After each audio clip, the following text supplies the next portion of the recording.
Querido Mestre Jesus, estamos iniciando a nossa reunião evangélica da tarde da Fraternidade Espírita Paulo de Tarso, e devido às enfermidades, às limitações que somos portadores, que estamos pedindo o vosso amparo, a vossa assistência, por todos nós que aqui nos encontramos, encarnados e desencarnados. Pedimos, Senhor, que o Senhor nos abençoe, nos ampare, nos assista, de acordo com a nossa limitação, de acordo com aquilo que mais necessitamos. São lições que sabemos, que nos mostram como caminhar mais seguros pelos caminhos do mundo, trazendo sempre conosco as orientações dos planos superiores. Que essas bênçãos sejam extensivas aos nossos lares, aos nossos familiares, estendendo a cada um de acordo com o grau de merecimento e a sua necessidade. Ave Maria, cheia de graça, o Senhor é convosco. Bendita sois vós entre os anjos, bendito é o fruto do vosso ventre, nasceu Jesus. Santa Maria, Mãe de Jesus, rogai a Deus por nós, pobres pecadores, encarnados e desencarnados, hoje, agora e sempre, que assim seja. E em nome de Deus, nosso Pai, de Jesus, nosso bom e amado Mestre, e de Paulo de Tarso, patrão de nossa casa, de oração, estudo e trabalho, estamos pedindo permissão para iniciarmos os estudos evangélicos da tarde, na santa e bendita paz do Senhor, que assim seja. Meus irmãos, os estudos da tarde se referem ao capítulo 6 do Evangelho segundo o Espiritismo, que tem como título o Cristo Consolador. Vinde a mim todos vós que estáis aflitos e sobrecarregados, que eu vos aliviarei. Tomai sobre vós o meu jugo e aprendei comigo, que sou brando e humilde de coração, e achareis repouso para vossas almas, pois é suave o meu jugo e leve o meu fardo. São Mateus capítulo 11, 28 a 30. E conjugado com essa citação de Jesus, nós temos o item 5, que tem o subtítulo de Advento do Espírito de Verdade. É uma mensagem que nos foi trazida pelo Espírito de Verdade em Paris, no ano de 1860, em que ele nos fala: venham como outrora aos transviados filhos de Israel, trazer-vos a verdade e dissipar as trevas. Escutai, o Espiritismo, como fez antigamente a minha palavra, tem de lembrar aos incrédulos que acima deles reina a imutável verdade. O Deus bom, o Deus grande, que faz germine as plantas e se levantem as ondas. Revelei a doutrina divinal. Como ceifeiro, reuni em feixes o bem esparso no seio da humanidade e disse: vinde a mim todos vós que sofreis. Mas, ingratos, os homens afastaram-se do caminho reto e largo que conduz ao reino de meu Pai, e enveredaram pelas ásperas sendas da impiedade.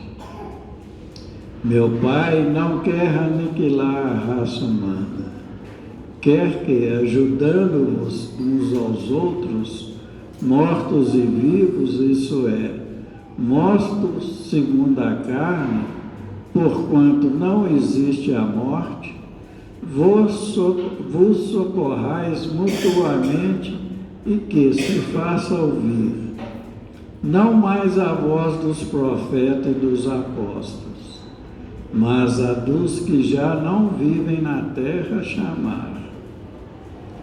Orai e crede, pois que a morte e a ressurreição, sendo a vida a prova buscada, e durante a qual as virtudes que houveres cultivado crescerão e se desenvolverão como o cedro. Homens fracos, que compreendei as trevas das vossas inteligências, não afastai o facho que a clemência divina vos coloca nas mãos, para vos clarear o caminho e conduzir-vos, filhos perdidos, ao regaço do vosso Pai. Sinto-me por demais tomado de compaixão pelas vossas misérias, pela vossa fraqueza imensa, para deixar de estender mão socorredora aos infelizes transviados que, vendo o céu, caem no abismo do erro. Crede, amai, meditai sobre as coisas que vos são reveladas. Não mistureis o joio com a boa semente, as utopias com as verdades. Espíritas, amai-vos, este o primeiro ensinamento. Instruí-vos, este o segundo. No cristianismo encontram todas as verdades. São de origem humana os erros que nele se enraizaram. Eis que, do além-túmulo, que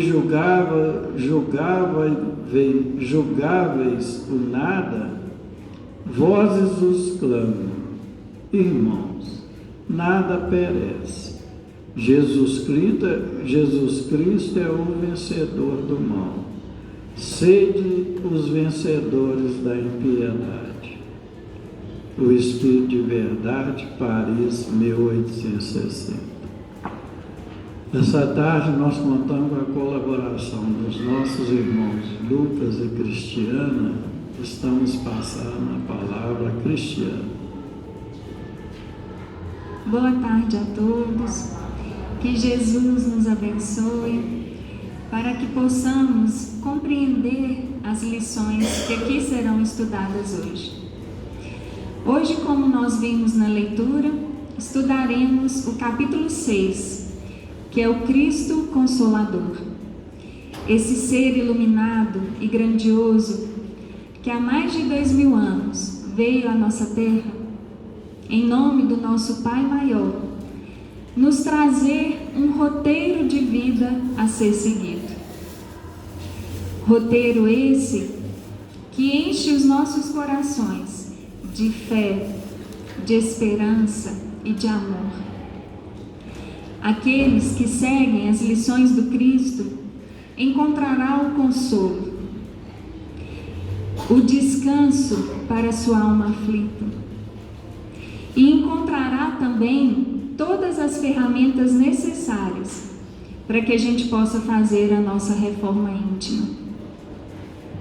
A reforma íntima é quando a gente tira do nosso coração todo o sentimento negativo que a gente traz, como o orgulho, a vaidade, o egoísmo. Quando a gente trabalha esses sentimentos, modificando-os, a gente consegue fazer a nossa reforma íntima. E para que esses ensinos não se perdessem ao longo do tempo, Jesus, que é o nosso governador do nosso planeta, ele nos faz uma promessa.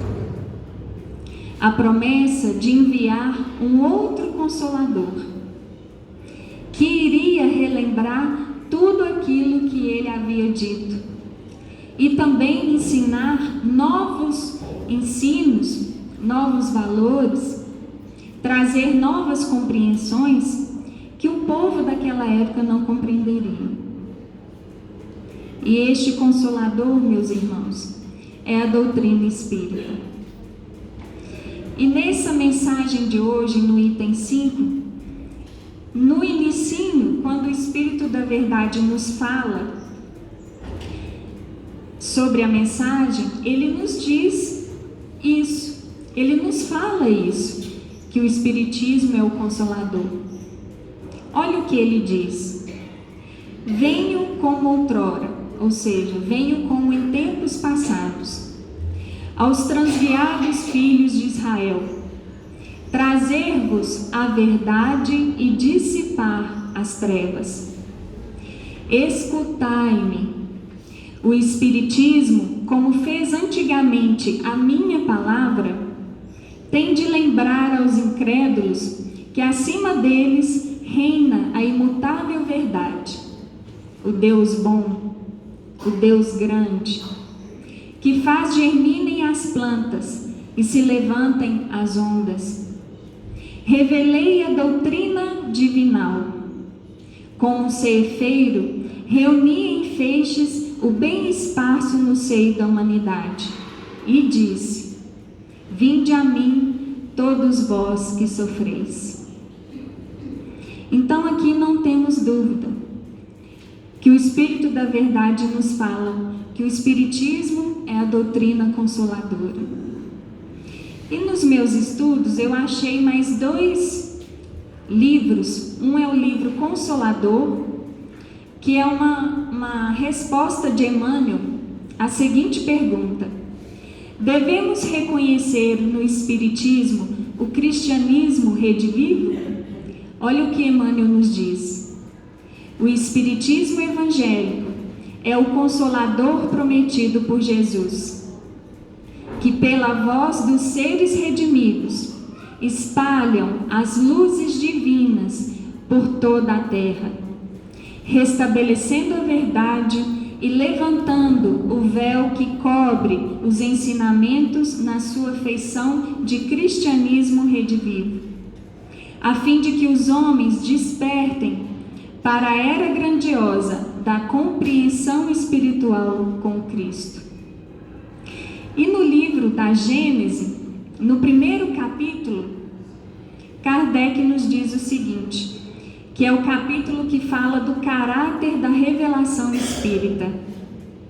Pelo Espiritismo, o homem sabe da onde vem, para onde vai e por que está na terra, porque sofre temporariamente e vê por toda parte a justiça de Deus.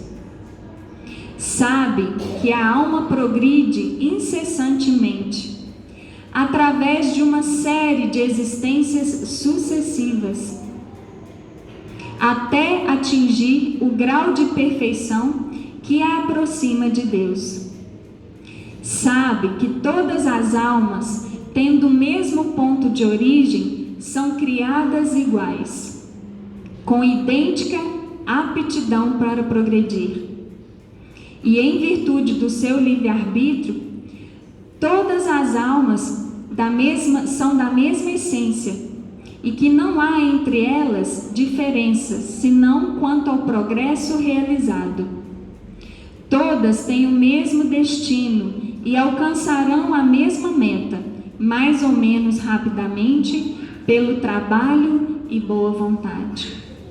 Então todos nós somos criados simples, ignorantes, e que através das sucessivas reencarnações nós vamos progredindo, nós vamos evoluindo.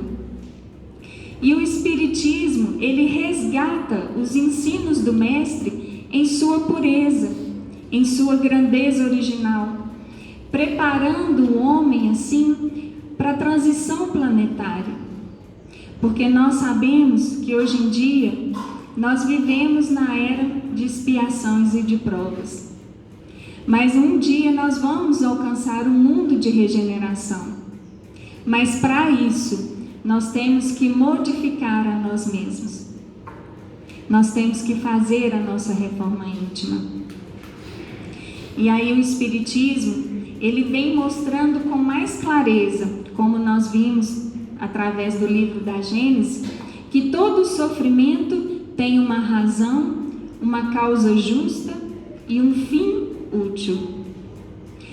A dor, ela nos faz crescer. O sofrimento, ele trabalha o nosso ser. E isso tudo o Espiritismo nos ensina. Mostra também que a vida aqui na Terra é só uma passagem. E estamos aqui para cumprir uma missão. A missão de nos tornarmos melhores a cada dia. A missão de consertar uma relação de desafeto com algum ente querido, perdoando o nosso semelhante quantas vezes forem necessárias. Nós temos também, principalmente os pais, a missão de orientar os filhos no caminho do bem, dando a eles valores nobres para a alma, como a empatia, a caridade, o respeito, a importância do trabalho. Essa também é uma missão nossa. E cada um já nasce com uma programação espiritual. Nascemos na família certa, com os nossos compromissos, com os familiares que são dos nossos compromissos, e muitos de nós até pedimos e aceitamos as provas que iremos enfrentar. E Deus é tão misericordioso, justo e bom, que permite que a gente passe por essas provações, mas com a ajuda do nosso anjo da guarda, daquele espírito superior que é o nosso avalista, que nos ama infinitamente e que nos auxilia, quer ver o nosso bem, a nossa felicidade. Então, a doutrina, ela vem clarear isso tudo. E todas essas lições que aprendemos em casas espíritas sérias como esta, nutre e eleva a alma das criaturas, fortalecendo-lhes assim a fé, fortalecendo-lhes a esperança e fazendo com que eles atingem a confiança necessária para enfrentar as dificuldades que surgem no caminho. E é interessante que tem mais um ponto que podemos observar nessa lição de hoje, é que se a gente tem todo esse tesouro em nossas mãos, que é a doutrina, por que não dividir com aqueles a quem amamos? Ou com aqueles que sofrem? Ou dividir, compartilhar com aqueles que procuram entender o sentido da vida? O que estamos fazendo aqui? Qual que é a nossa finalidade aqui na Terra?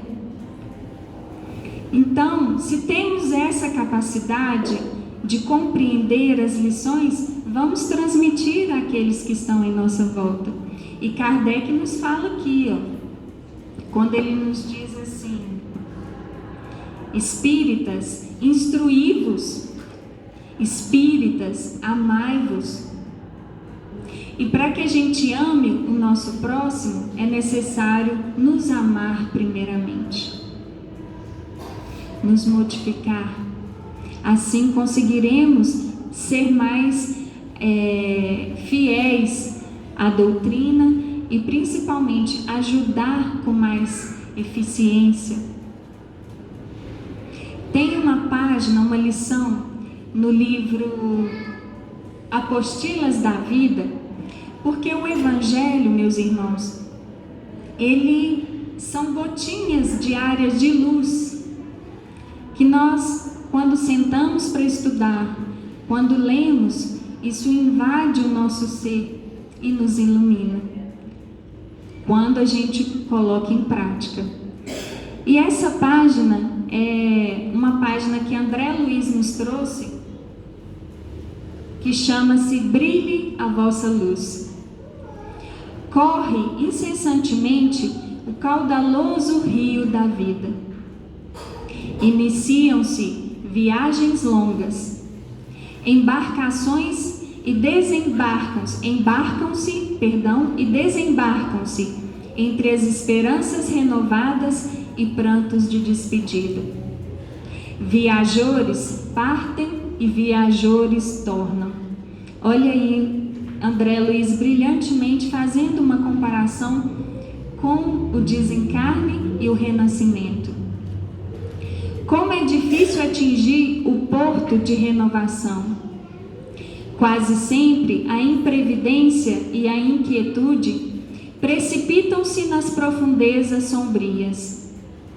Para vencer a jornada laboriosa, é preciso aprender com alguém que foi o caminho, a verdade e a vida. Ele não era conquistador e fundou o maior de todos os domínios.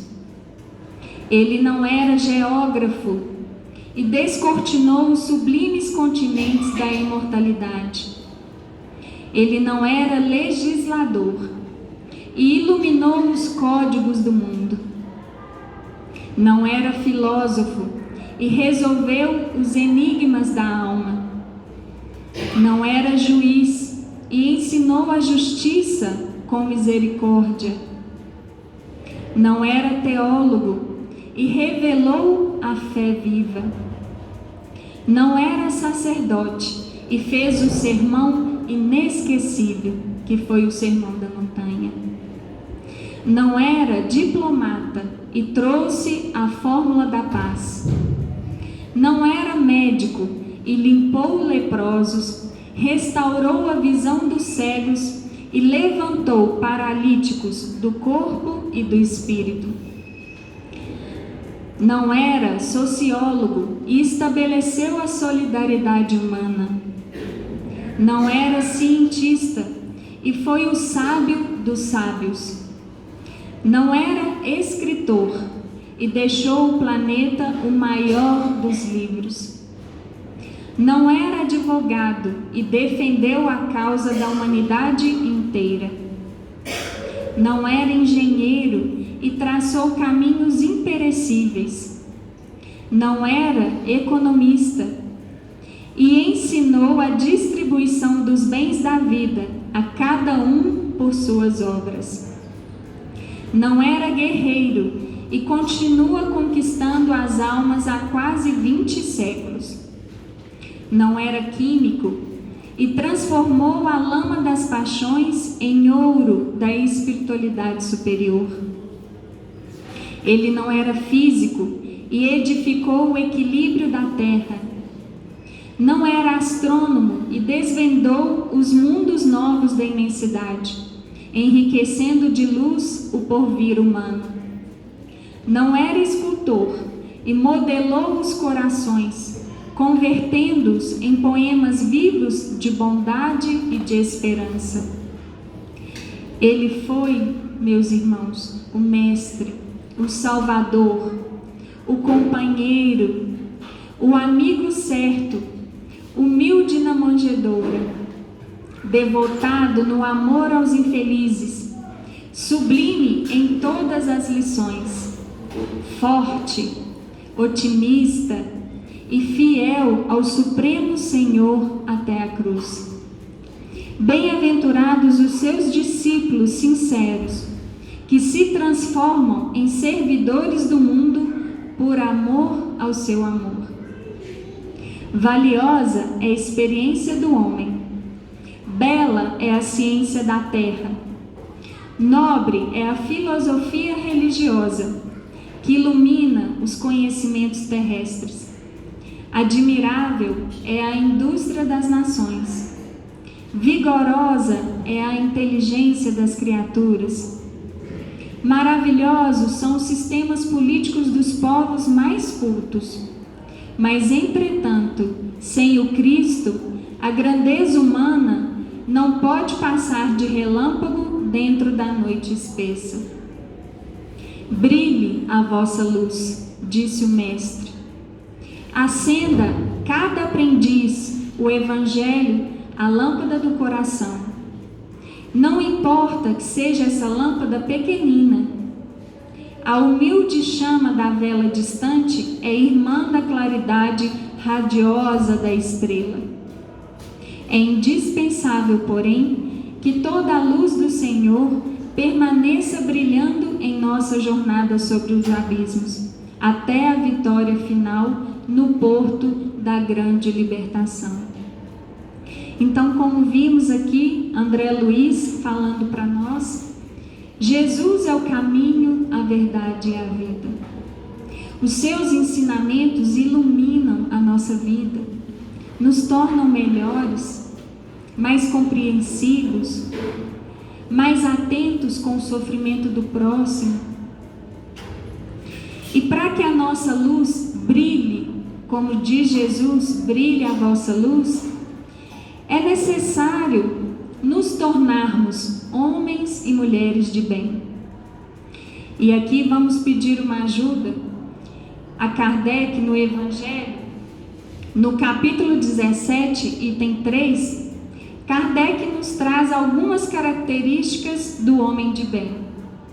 Ele nos diz o seguinte: o verdadeiro homem de bem é o que cumpre a lei da justiça, amor e caridade.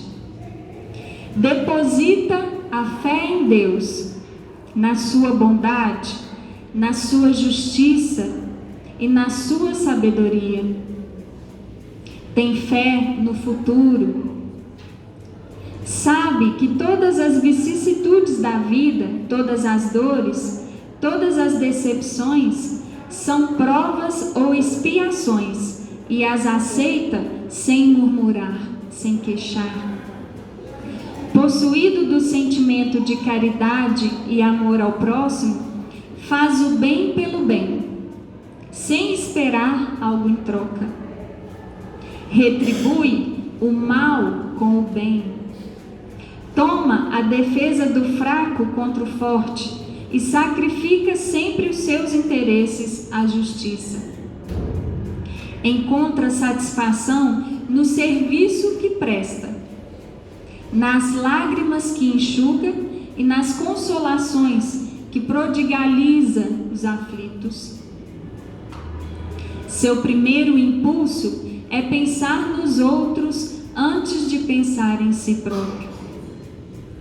O homem de bem, ele é bom, ele é humano, é benevolente para com todos, sem distinção de raça nem de crença, porque em todos os homens os vê como irmãos. Respeita os outros, não alimenta ódio, nem rancor, nem desejo de vingança, perdoa sempre e esquece as ofensas, só se lembra dos benefícios. É indulgente para com as fraquezas alheias, estuda suas próprias imperfeições e trabalha incessantemente em combatê-las. Não se envaidece da sua riqueza, nem de suas vantagens pessoais, porque sabe que tudo que lhe foi dado possa ser tirado. Usa, mas não abusa dos bens que lhe são concedidos. Se a ordem social colocou sob o seu mando outros homens, trata-os com bondade e benevolência, porque são seus iguais perante Deus. Finalmente, o homem de bem respeita todos os direitos que aos seus semelhantes dão as leis da natureza, como quer que sejam respeitados os seus. Então tá aí algumas características que encontramos do verdadeiro homem de bem. E um dia, todos nós seremos espíritos iluminados, espíritos puros. Só depende de nós essa transformação, da nossa sincera e verdadeira transformação moral, com a aquisição das virtudes que irão nos ajudar nesse processo. É difícil? Sim, mas não é impossível. E todo dia é um novo recomeço. Todo dia é uma oportunidade para se trabalhar algum sentimento ruim que a gente já identifica dentro de nós. E que Jesus, então, nos abençoe sempre, nos inspire e não deixe faltar essas oportunidades de estudo. Não deixe de faltar essa oportunidade de termos uma horinha para lembrarmos das lições do Cristo, para lembrarmos o quão ainda precisamos melhorar. Que Jesus nos ampare sempre.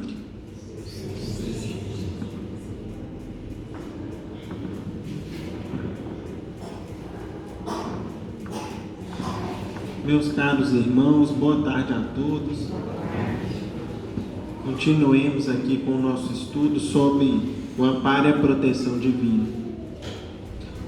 Hoje nós estamos estudando dentro do capítulo 6 do Evangelho segundo o Espiritismo, que tem por título O Cristo Consolador, o item de número 5, que tem o subtítulo de Advento, ou seja, chegada do Espírito de verdade. E na primeira parte, meus irmãos, do nosso comentário, nós vamos aqui esclarecer e trazer um outro elemento, uma outra citação da obra de Kardec, que vai nos permitir compreender um pouco melhor a natureza do Espírito de verdade. Vejam só, o início da nossa mensagem diz assim: venho como outrora, ou seja, como no passado, aos transviados filhos de Israel, aos filhos de Israel que se perderam, trazer-vos a verdade e dissipar as trevas. Escutai-me. O Espiritismo, como fez antigamente a minha palavra, tem de lembrar aos incrédulos que acima deles reina a imutável, a inalterável verdade. O Deus bom, o Deus grande, que faz germinem as plantas e se levantem as ondas. Revelei a doutrina divina. Como um ceifeiro, reuni em feixes o bem esparso, espalhado no seio da humanidade e disse: vinde a mim, todos vós que sofreis. Se a gente, meus irmãos, ficar só nesse primeiro parágrafo, talvez não seja difícil para todos nós chegar à seguinte conclusão ou à seguinte hipótese: quem que poderia nos falar dessa forma? O próprio Cristo. Observem aqui o uso da primeira pessoa, né? Venho como outrora aos desviados filhos de Israel. Ele fala: revelei a doutrina divina, disse: vinde a mim todos vós que sofreis. Entretanto, a nossa mensagem ao final é assinada pelo Espírito de verdade. Existe, meus irmãos, se vocês procurarem aí na internet, no material que está disponível hoje para a gente, existem irmãos nossos que concluem por esse trecho e por outros que o Espírito de verdade é sim o nosso Cristo que nos fala, como existem também pessoas com outras formas de pensar. Pensando nisso, nós trouxemos, e aqui fica uma referência para que todos possam estudar e ler depois, lá no Livro dos Médiuns, no capítulo 31, na dissertação de número 9, vejam como que o texto que está lá presente se inicia. Vejam só: venho eu, vosso Salvador e vosso Juiz. Venho como outrora aos filhos transviados de Israel, venho trazer a verdade e dissipar as trevas. Escutai-me. O Espiritismo, como outrora a minha palavra, tem que lembrar aos materialistas que acima deles reina a imutável verdade. O Deus bom, o Deus grande, que faz germinar a planta e que levanta as ondas. Revelei a doutrina divina. Como ceifeiro, até em feixes o bem esparso na humanidade, diz: Vinde a mim, vós todos que sofreis. Não está bem parecido, meus irmãos, com o primeiro parágrafo que nós lemos aqui no Evangelho, no capítulo 6? Pois bem, o que nos chama a atenção, além da semelhança do texto, é a nota de Kardec, que vem logo em seguida, onde o codificador nos fala assim, esta comunicação, porque a mensagem continua, mas como o nosso tempo é curto, vamos ver aqui a nota de Kardec nos dizendo o seguinte: esta comunicação, obtida por um dos melhores médiuns da Sociedade Espírita de Paris, foi assinada com um nome que o respeito não nos permite reproduzir, senão sob todas as reservas. Tão grande seria o insigne favor de sua autenticidade, e porque dele muitas vezes se tem abusado demais em comunicações claramente falsas, apócrifas. Esse nome é o de Jesus de Nazaré. De modo algum duvidamos de que ele possa manifestar-se, mas se os espíritos verdadeiramente superiores não o fazem, senão em circunstâncias excepcionais, a razão nos inibe de acreditar que o espírito por excelência puro responda ao chamado do primeiro que apareça. Em todo caso, haveria profanação no se lhe atribuir uma linguagem indigna dele. E Kardec continua nos explicando o seguinte: por essas considerações é que nos temos abstido, ou seja, eu tenho evitado sempre de publicar o que traga esse nome. O nome do Cristo é muito puro, é muito sublime, para que a gente lhe atribua qualquer coisa. E julgamos que ninguém será circunspecto, ou seja, cauteloso em excesso, no tocante a publicações dessa ordem, que apenas para o amor próprio tem autenticidade e cujo menor inconveniente é fornecer armas aos adversários do Espiritismo.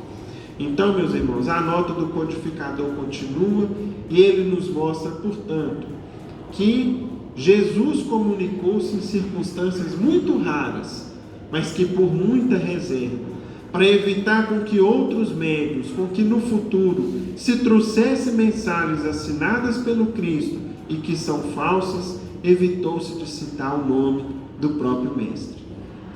E mais, quando a gente vê uma mensagem assinada pelo Espírito de verdade, quem nos disse certa feita: eu sou o caminho, a verdade e a vida. Ninguém vai ao Pai senão por mim. Então vejam, meus irmãos, que o próprio Cristo, que presidiu o advento do Consolador, que ele mesmo prometeu no Evangelho de João, que foi o item anterior aqui do Evangelho, onde o Mestre disse assim para nós: se me amais, guardai meus mandamentos, e eu rogarei ao Pai, a fim de que vos envie outro Consolador, que ficará eternamente convosco. Por quê? Porque quando Jesus esteve conosco, durante os 3 anos que ele ensinou o Evangelho, nós arrumamos um jeito de tirar ele da nossa presença. Nós, humanos, seres humanos, criaturas humanas da terra, talvez alguns de nós estivéssemos lá na ocasião. Então, o Consolador que Jesus prometia agora, jamais sairia da nossa companhia. Ficaria eternamente conosco. E disse mais o Cristo: esse Consolador que estará entre vós e que vós o conhecereis, irá relembrar tudo o que foi esquecido, vai trazer de maneira clara todo o Evangelho que eu ensinei e mais, vai vos ensinar novas lições. Quais lições? Aquelas que o Cristo não pôde desenvolver. Esse Consolador, que é a doutrina espírita, vem nos ensinando muitas e muitas coisas que o Cristo, a seu tempo, não pôde explicar com detalhes ou com profundidade necessária. Vem nos ensinando que a vida é eterna, que nós estamos aqui de passagem, que a vida é muito curta, que entre a infância, a juventude, a madurez e a velhice, tudo passa muito rápido, num estalar de dedos. Todos os nossos irmãos mais experientes aqui se lembram da infância como se fosse ontem. como se fosse um tempo que passou há pouco tempo. E, portanto, o Espiritismo tem nos ensinado que as vidas são sucessivas, que nós não estamos sozinhos, que os Espíritos estão constantemente à nossa volta, bons e maus, conforme as nossas escolhas, conforme os nossos pensamentos. O Espiritismo tem nos ensinado que a justiça de Deus é perfeita, que nenhum de nós é mais amparado do que o outro, ou que Deus gosta mais de um do que de outro, que tem um privilegiado aqui e um esquecido ali, não. Que todo sofrimento que nos toca na vida, nós mesmos que provocamos, nessa encarnação, nessa vida atual, ou em vidas passadas, e que, portanto, meus amigos, tudo faz sentido na criação divina. Essa doutrina tem nos tirado do coração o sentimento da revolta, tem afastado de nós o sentimento do ódio, nos ensinando a perdoar, tem tirado do nosso coração qualquer mágoa, qualquer ressentimento que a gente possa trazer, mostrando para a gente a necessidade de a gente procurar os adversários e reconciliar com eles o mais rápido possível, enquanto a gente estiver a caminho com eles, porque depois pode ser tarde. E que o problema que eu não resolvo hoje, a inimizade que eu deixo para depois, deixa ele lá no canto dele, eu fico aqui no meu, mais cedo ou mais tarde eu vou ter que voltar nele, e às vezes numa situação bem mais difícil. Às vezes, inclusive, para que eu resolva um problema que eu tenho com uma, com outra, com algumas pessoas, o que Deus vai fazer conosco numa vida futura? Vai colocar eles dentro de casa junto com a gente, na condição de esposa, na condição de marido, na condição de um filho, na condição de um irmão, de um pai, de uma mãe, para que a gente aprenda a perdoar, para que a gente aprenda a viver em paz, e assim a gente siga o que, meus amigos? A nossa caminhada evolutiva. Tudo isso o Espiritismo tem nos ensinado. E não é à toa que no fim dessa mensagem, o que o Espírito de verdade nos fala? Espíritas, amai-vos. Este o primeiro ensinamento. Significando o que, meus irmãos? Que nós precisamos ser muito fraternos uns com os outros. Nós precisamos ter muita caridade, em todos os seus sentidos. E o que significa caridade em seu mais amplo sentido? Primeiro, ter mais paciência uns com os outros, sabermos escutar melhor as pessoas, darmos mais atenção àqueles que nos procuram, olhando nos olhos àqueles que nos procuram, despendendo um pouco de tempo em favor daqueles que vêm à nossa busca, dividindo com o nosso próximo tudo aquilo que tiver à nossa mão, seja os bens materiais, seja o conhecimento que a gente tem, seja a nossa inteligência, instruindo quem tem mais dificuldade. Enfim, nós precisamos nos tratarmos uns aos outros como irmãos verdadeiros, ser mais fraterno, ter mais empatia, nos colocar mais no lugar do outro e pensar o seguinte: se eu tivesse no lugar dele, o que eu gostaria que fosse feito para mim? Eu vejo alguém sentindo frio. Se eu tivesse sentindo frio como ele está sentindo, o que eu gostaria de receber? Um agasalho, um cobertor. Eu tenho 2, tenho 3, por que não dividir? E assim o agasalho, assim o alimento, assim o nosso tempo, sendo irmãos uns dos outros. E logo em seguida, o Espírito de verdade fala assim conosco: instruí-vos, este o segundo mandamento. Ajudem-se uns aos outros, dividindo aquilo que vocês sabem. Não guardem o conhecimento só para vocês, porque aquilo que a gente sabe é de grande valor e pode ajudar muito quem está à nossa volta. E por isso nós trouxemos aqui uma lição que vai nos mostrar como, meus irmãos, que essa luz que nós já temos conosco, que é a doutrina espírita, não pode ficar escondida. Nós não podemos utilizar dela somente para nos consolar, somente para nos instruir, somente para nos mostrar o que é o melhor a fazer em cada situação da vida. E sim que a gente deveria se preocupar mais em dividir o que a gente já sabe com quem está à nossa volta.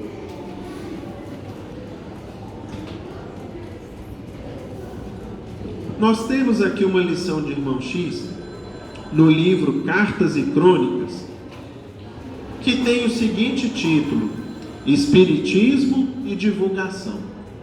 E essa página, irmão X nos conta assim: o excelente advogado Joaquim Mota, espírita convicto desde a mocidade, desde jovem, possuía ideias muito próprias acerca de pensamento religioso. Extremamente sensível, julgava um erro expor qualquer definição pessoal em matéria de fé. Religião, costumava dizer, é assunto exclusivo da consciência, e se fechava. Então é o seguinte, para a gente entender aqui, vamos explicando ponto a ponto da nossa lição.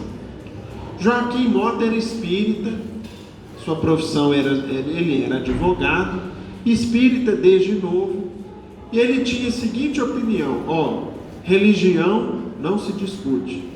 De fato, a gente não tem que discutir religião, querer convencer as pessoas que o espiritismo é melhor, que o catolicismo é melhor, que a religião protestante, evangélica é melhor. Não, isso é desnecessário, não deve ser discutido. Agora, entre discutir, meus irmãos, e conversar, tem uma diferença muito grande. Conversar a respeito daquilo que a gente acredita, daquilo que nos traz paz, daquilo que nos consola, é uma obrigação que nós temos. E essa é a diferença. Discutir, bater boca, querer convencer os outros, de fato não nos convém. Agora, conversar sobre aquilo que nos ajuda tanto, por que não? E ele, entretanto, não pensava dessa maneira. Vejam só, em casa tinha uma biblioteca muito ampla que abria aos seus amigos, na qual muitos livros de escritores clássicos e modernos em ciência e literatura ficavam à disposição daqueles que conviviam com ele. Mas, porém, seus livros espíritas eram guardados dentro do quarto, numa velha cômoda. Então ele tinha tanto cuidado que ele fazia o seguinte: ele tinha uma biblioteca muito grande, mas não deixava lá nenhum livro espírita, para que os amigos não batessem o olho lá. Quer dizer que você é espírita, Joaquim? Não, não quero entrar nesse assunto. Ele pegava os livros espíritas, punha dentro do quarto dele, e todos os demais livros, autores da ciência, da literatura, ele deixava os amigos consultarem, pegar emprestado livremente. Era, na essência, um homem sincero e respeitável, conquanto espírita à moda dele, sem a menor preocupação de difundir, de dividir o conhecimento espírita que ele tinha. Era uma espécie de ilha amena, cercada pelas correntes do comodismo. Encastelava na cabeça o ponto de vista de que ninguém devia, a título algum, falar a outros sobre princípios religiosos que abraçasse, e prosseguiu vida fora, repelindo qualquer palpite que o induzisse à renovação. Então, meus irmãos, às vezes, quando a pessoa toma esse tipo de conduta e de comportamento, muitas vezes revela um certo comodismo. Se eu falar que eu sou espírita, a pessoa vai querer me perguntar um tanto de coisa, vai me pedir um livro emprestado, e mais, eu frequento lá uma fraternidade, daí a pouquinho estão me chamando lá para poder falar, e mais pessoas vão tomar conhecimento que eu sou espírita. Então ele seguiu a seguinte conclusão: vou ficar quietinho, eu sou espírita, eu acredito, eu gosto dos livros, leio os livros, mas não vou dividir isso com ninguém. Foi a conclusão que ele chegou.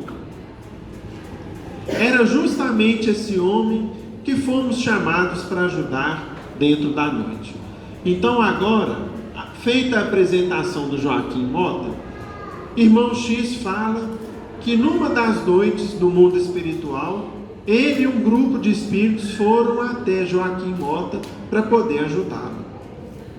Ele acabou de perder a companhia de Licínio Fonseca, recentemente desencarnado, o amigo que dividiu com ele 26 anos de advocacia.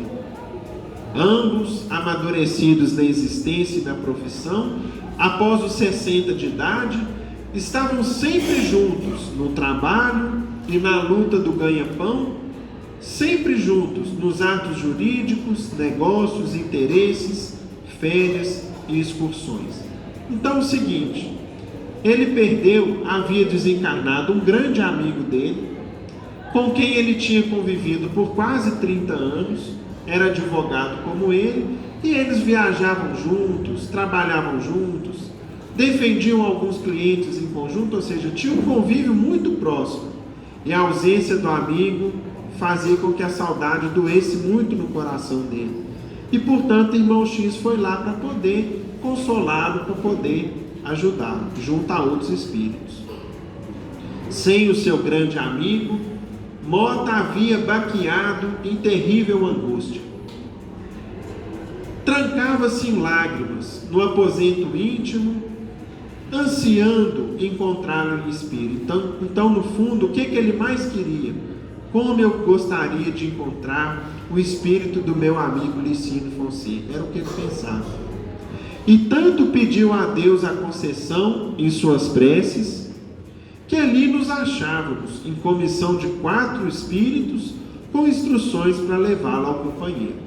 Então, resultado, ele pediu muito para rever o amigo em espírito.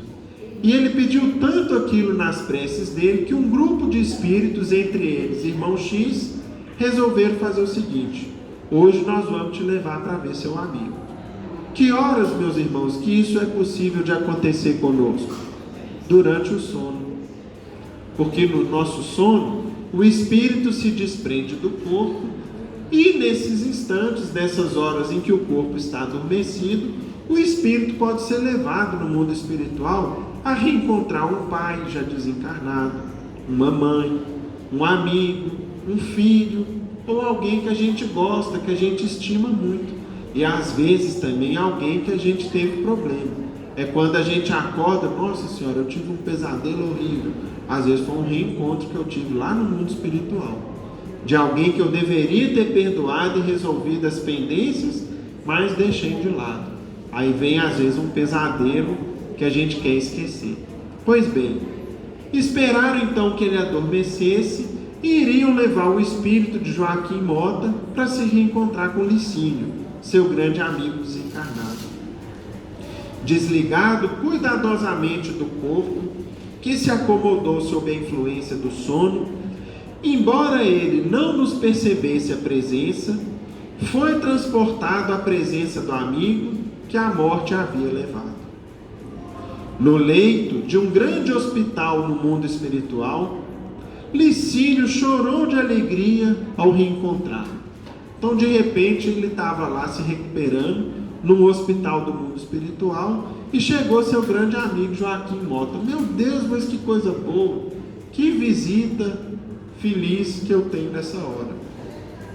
E nós, alegres, seguimos frase a frase o diálogo empolgante que eles começaram após a alegria das primeiras saudações. Então é o seguinte, os dois ficaram muito felizes de se reencontrar, um encarnado, o outro desencarnado, e de repente, depois de se cumprimentar e perguntar como é que estava, que coisa boa te rever e tudo, os dois começaram uma conversa muito interessante. Vejam só: Joaquim, meu caro Joaquim, soluçou o desencarnado, a morte é apenas uma mudança. Cuidado, meu amigo, muito cuidado. Quanto tempo perdi por ser ignorante espiritual. Saiba você, Mota, saiba você que a vida continua. Então é como se ele contasse uma grande novidade para o Joaquim. Meu amigo, você acredita que a vida é eterna? Eu achava que morria, acabava, que eu disse não, né? Tem tanta gente que acha que morre, vai para o céu, vai para o inferno. Na verdade, a gente só muda de plano e tudo aquilo que a gente é, que a gente pensa, continua tudo igual. E começou a falar com ele. Aí Joaquim respondeu assim: mas eu sei disso, meu amigo. Respondeu o visitante: desde muito cedo entrei no conhecimento da imortalidade da alma. O sepulcro, ou seja, a morte, nada mais é que a passagem de um plano para o outro. Ninguém morre, ninguém. Uai, aí ele respondeu, né? Você sabe então que o homem na terra é um espírito que mora provisoriamente numa máquina construída de carne e osso? Que somos no mundo inquilinos do corpo? Perguntou Licínio surpreso. Sim, eu já sei disso. Aí ele continuou as perguntas. Ele estava estranhando. Falou, mas não é possível. Você sabia disso, né? E continuou. E você já foi informado de que quando nascemos entre os homens, levamos para o berço as dívidas do passado com obrigações a cumprir? Você sabia, ô Joaquim, que quando a gente renasce, na verdade a gente já teve outras vidas? E que tudo aquilo que a gente fez de errado, as pessoas que a gente prejudicou, o mal que a gente fez, é uma dívida que a gente tem para resgatar com a justiça divina? Perfeitamente.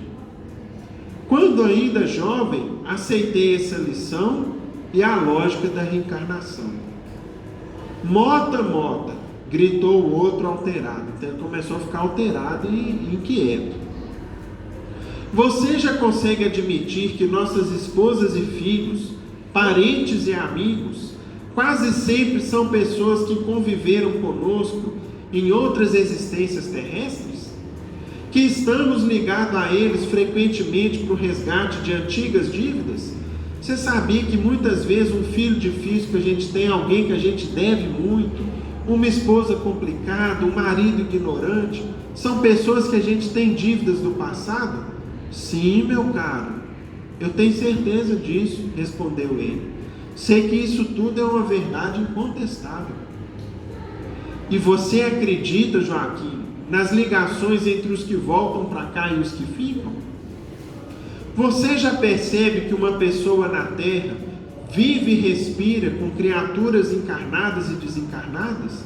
Você sabia que os espíritos estão o tempo todo à nossa volta? Que podem existir processos de obsessão entre os chamados vivos e mortos, que muitas vezes desagam na loucura e no crime? Sei claramente, perfeitamente disso. O interlocutor segurou-lhe a mão direita, inquieto, e continuou perguntando: Joaquim, escuta, você está certo de que a vida aqui é a continuação do que nós deixamos e fazemos? Você já se convenceu de que todos os recursos do plano físico, ou seja, tudo aquilo que chega na nossa mão, dinheiro, inteligência, poder, beleza, são empréstimos de Deus para que a gente faça todo o bem possível e que ninguém depois da morte consegue fugir de si mesmo? Sim, eu já sei disso tudo. Nesse instante, Licínio levantou da cama, saiu de perto do amigo, passou os olhos pelo quarto do hospital e deu um grito bem alto: saia daqui, seu embusteiro, seu enganador, fora daqui, seu mentiroso. O visitante assustou com a reação dele e falou: meu amigo, o que é isso? Acalme-se, sou eu, Joaquim Mota, seu amigo, que conviveu tantos anos com você, a gente trabalhou junto, viajou junto. Que isso? Que reação é essa que você está tendo comigo? E aí ele respondeu o seguinte: vejam só, meus irmãos, nunca que você, Joaquim Mota, seu mentiroso, se ele conhecesse as verdades que você confirma, nunca teria me deixado na escuridão da ignorância. Meu amigo Joaquim Mota é como eu, enganado nas sombras do mundo. Ele sempre foi o meu melhor irmão e amigo. Ele nunca permitiria que eu chegasse aqui mergulhado em tanta escuridão, em tanta ignorância.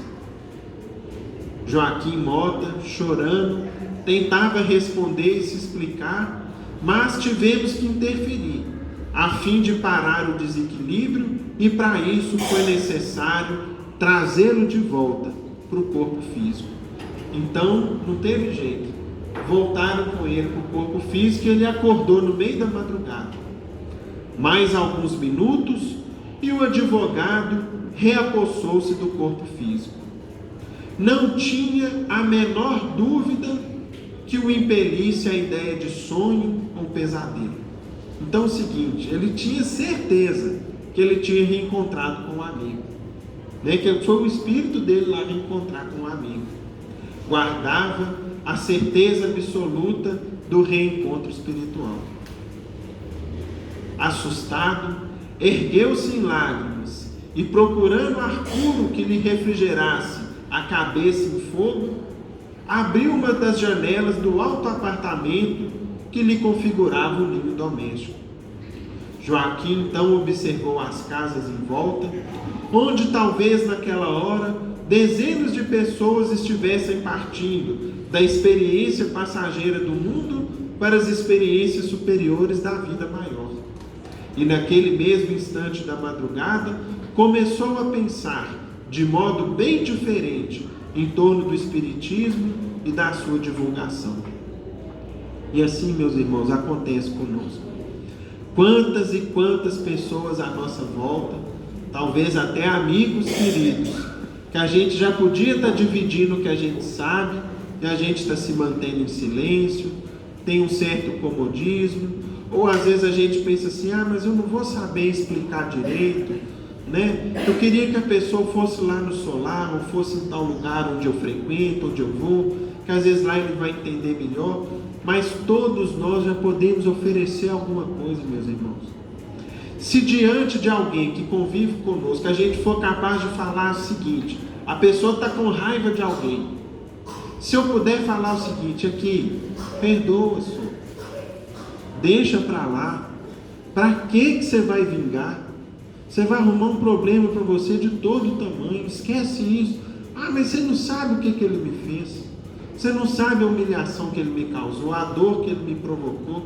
Aí a gente pode continuar o assunto dizendo o seguinte, será que você está passando por isso à toa? Por acaso? Mas ele fez isso, ele fez aquilo outro, ele fez mais isso, aquilo outro. Por que Deus permitiu você passar por isso? Aí nós vamos colocar mais pulga atrás da orelha dele, né? Deus sabe de tudo. Deus sabe, uma folha que cai de uma árvore é do conhecimento e da permissão divina. Aí a gente vira para a pessoa e fala, por que Deus permitiu que isso acontecesse com você? Isso aí não é coisa de Deus não, isso é coisa do diabo. Não, meu amigo, esse diabo que você acha que existe, não existe não. É mesmo? É. Porque algumas religiões ensinaram que tinha um anjo que um dia decaiu e virou o chefe das trevas. Só que é o seguinte, todo o progresso que a gente faz é igual uma roleta, não volta para trás não. Tudo aquilo que a gente melhora é uma melhora definitiva. Então um anjo sempre vai ser um anjo e vai ser dali para melhor. Então essa ideia aí de um chefe nas trevas não existe não. Deus sabe de tudo. Até os problemas que a gente passa, as angústias, os sofrimentos, Deus sabe e permite. Por quê? Aí a gente vai explicar mais coisas para ele. O que eu fiz nessa vida para passar por isso? Olha, se você não está achando a origem nessa vida, a causa do que você está passando, deve estar numa vida passada, meu amigo. Vida passada? Você não foi criado dentro da barriga de sua mãe, não. Ali o seu corpo foi criado. Mas o seu espírito vem, de longe. Ele é eterno. Ele já viveu outras vidas e já aprontou muito. Nós não somos flor que se cheire. Nós já aprontamos demais. E o que a gente passa nessa vida, às vezes, é uma dívida lá de trás que Deus, na bondade dele, ainda diminui para a gente, deixa a gente pagar prestação por prestação, para que a gente dê conta. Porque se a dívida chegasse toda de uma vez, a gente ia para o SPC espiritual, né? Não tinha jeito de pagar.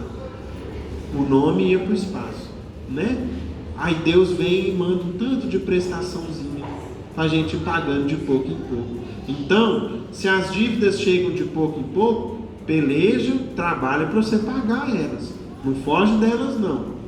Porque a dívida que eu tento sair dela hoje, lá na frente, ela volta para mim. E a dívida, meus amigos, com a justiça divina não tem prescrição não. Você vai ter que voltar nela e resolver. Então, vocês imaginem, isso que nós falamos aqui, eu gastei o quê? Uns 5 minutinhos para fazer essa sequência de um hipotético diálogo com um amigo, com alguém que conversa com a gente. O quanto que isso pode ajudar a pessoa? Demais. Então nós não podemos fazer igual o Joaquim Mota aqui, que era espírita, só lá no quartinho dele. Não. Nós temos que ser espírita no dia a dia. Ah, mas eu sei pouco, eu não sei explicar direito. Um pouquinho que a gente souber já pode fazer a diferença para alguém. Tanto naquilo que a gente vai falar com os outros, como principalmente nos exemplos que nós vamos dar para as pessoas que estão à nossa volta. Aí sim vai chamar a atenção e ajudar quem está nos observando. Que Jesus nos ampare, nos abençoe a todos.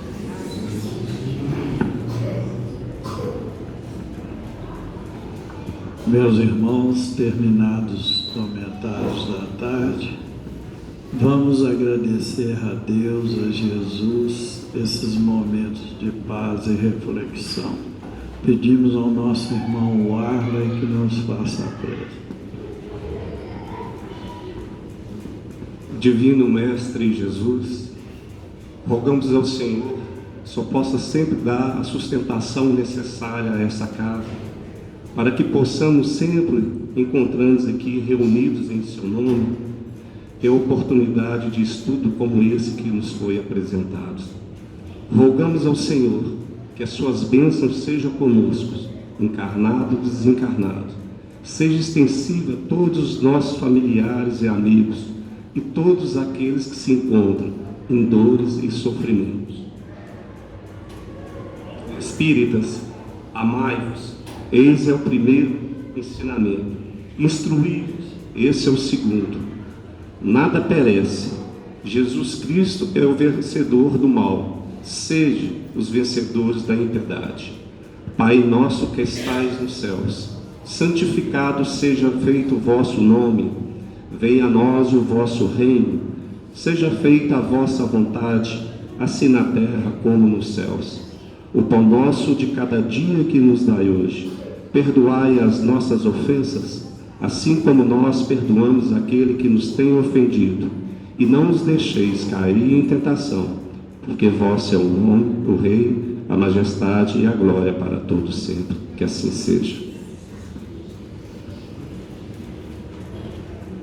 Com essa prece estamos dando por encerrados os estudos evangélicos da tarde, na santa e bendita paz do Senhor, que assim seja. Os irmãos que forem receber o passe, pedimos que formem a fila.